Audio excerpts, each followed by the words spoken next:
Hello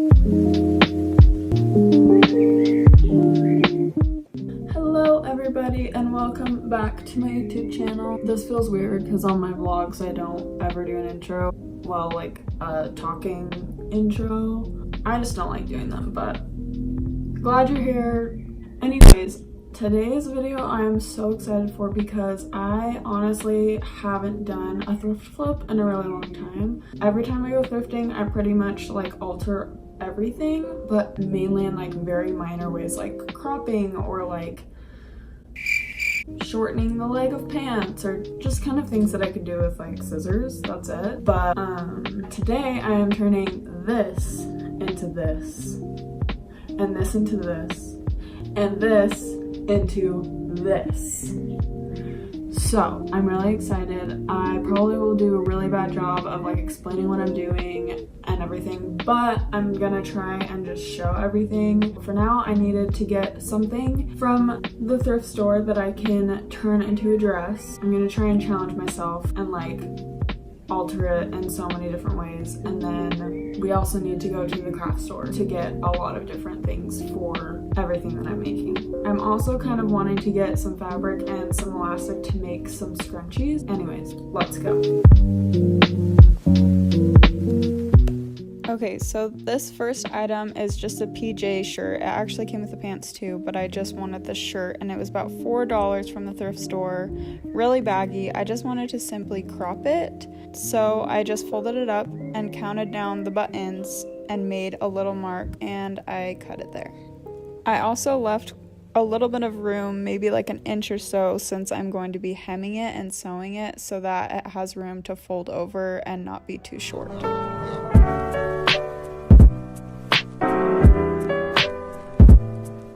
I'm also using my mom's sewing machine, but you can totally do any of this by hand if you would want to.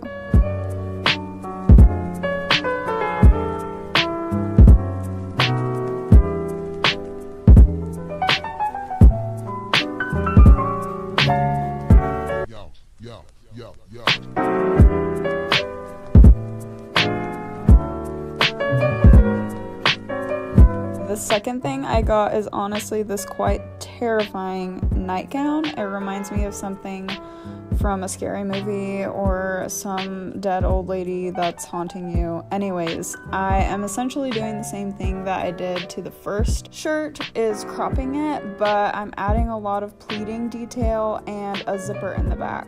So what I did was I cut the bottom of the dress and used it to measure how big my waist is. I was going to use the bottom of the dress to add on to the bottom of the shirt that I'm making out of it, but I ended up just liking it how it was. I used it to see how big my waist was, and then I measured how much I needed to take in with the pleating.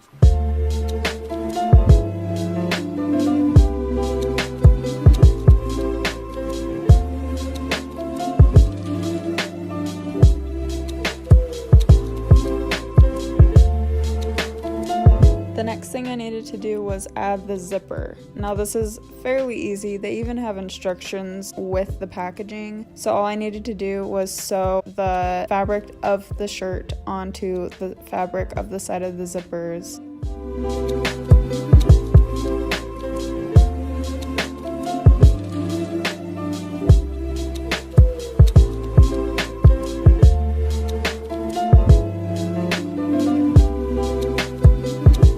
Last item that I'm most excited about is this green polka dot embellished dress.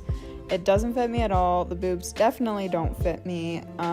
It's long and awkward and I just don't feel good in it, so we're gonna change it. For the top bust area of this dress, I wanted to recreate something kind of like this, which that means I really have to cut this thing up, so here we go.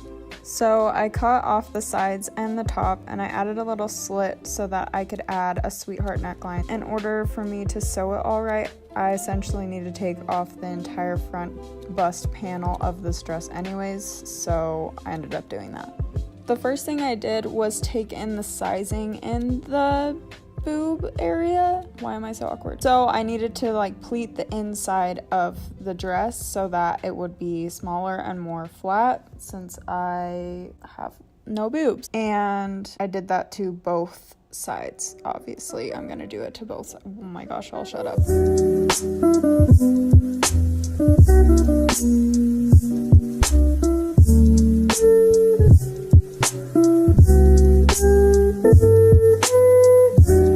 The next thing I needed to do was add the ties to the front of the dress. So I just took a little bit of the bottom of the dress, since I'm shortening it anyways, and I cut them into 4 equal pieces and sewed them together into these weird looking fabric condom things. What you don't see in this video is me messing up and having to unpick all of my stitches like a million times. Here I am exposing myself. I did mess up a lot, and it was actually really difficult to figure out how to sew this the right way and not show any stitching on the outside of the dress. But after a lot of trial and error, I figured it out, and it turned out really good. The last thing I needed to do was put the front panel back onto the dress and then hem the bottom of the dress.